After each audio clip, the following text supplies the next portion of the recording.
In the summer of '99, Newcastle-based developers Reflections Limited released Driver for the PlayStation. The series was cemented as a classic go-to title for the PlayStation 1, with a sequel released a year after. With the release of the PlayStation 2 in 2000, fans expected the developer to work on a new Driver game for that console, and they did, but not before releasing Stuntman in 2002. Stuntman has you playing through the career of a stuntman. You start out on small low-budget films, you do some stunt shows on the side, and you eventually work your way up to working on Hollywood blockbusters. The films you work on are clearly inspired by real-world films and shows such as Dukes of Hazzard, Indiana Jones, and James Bond. Each level serves as a filming scene for each movie. The filming begins, and you drive through various obstacles and paths in an efficient time without too many errors. You'll be overtaking cars, performing jumps and handbrake turns, and even more impressive stunts like purposefully flipping your car or doing corkscrew jumps. While you can miss a certain stunt, if you miss too many, the director shouts at you and you have to start over again. You're not going to know the correct speed or route straight away, so you'll have to replay the levels a lot to learn the perfect path.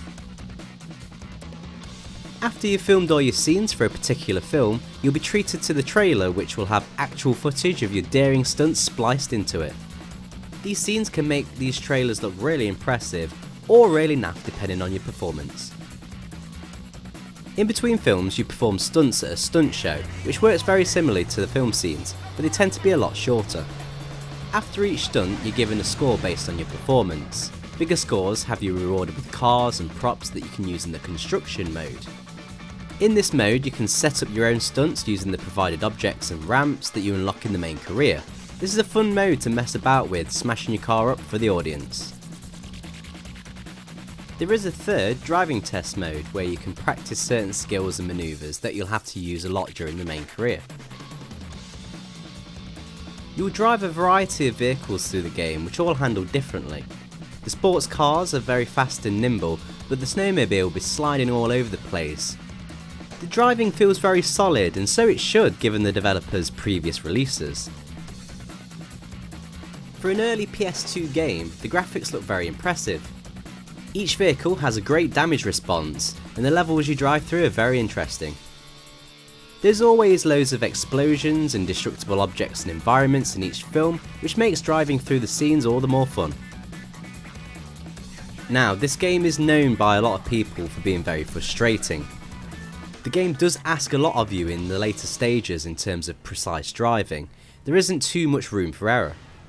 What slightly adds to the frustration is that you'll be replaying levels a lot and there's a slightly too long wait at the load screen.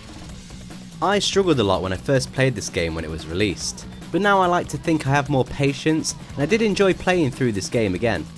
Finishing a particularly tricky scene is very gratifying, and it's a joy to watch a replay of your awesome driving skills. The game was also released on the Game Boy Advance.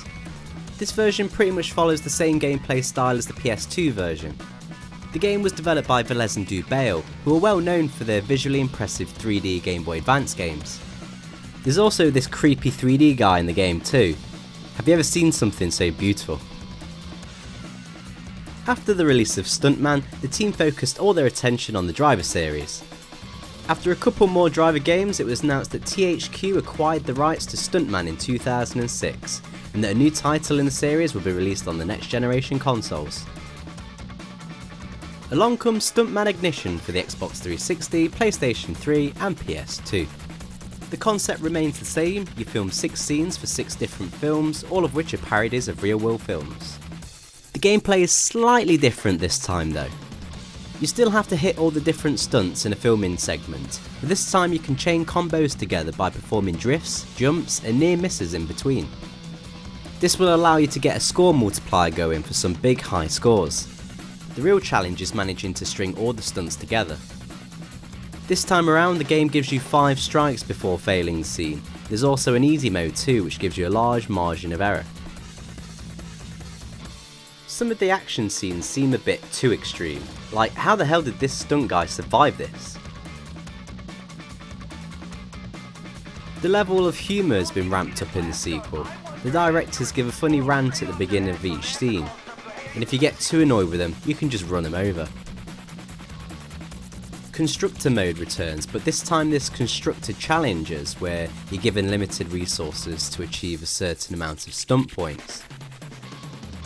There's also odd jobs, which are kind of like the arena stunts from the first game, except you've got more variation, like filming car advertisements.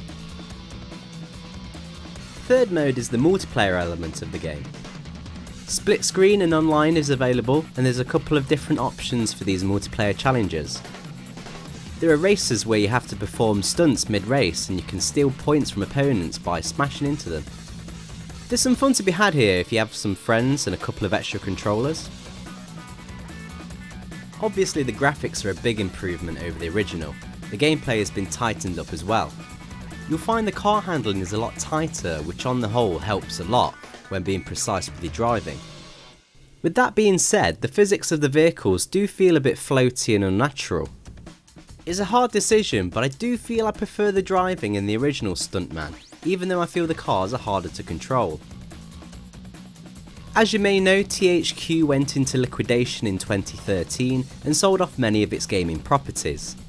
Nordic Games snapped up most of the game series, including Stuntman. Nordic acquired the THQ trademark in 2014 and renamed themselves THQ Nordic in 2016. Will we ever see a Stuntman game from this publisher in the future? Only time will tell, but I wouldn't really hold your breath. The series is hardly talked about anymore in recent years. I think if they did decide to produce a new Stuntman, they'd have to vary up the gameplay a lot more. Lots more different kinds of stunts and good driving gameplay to go with it.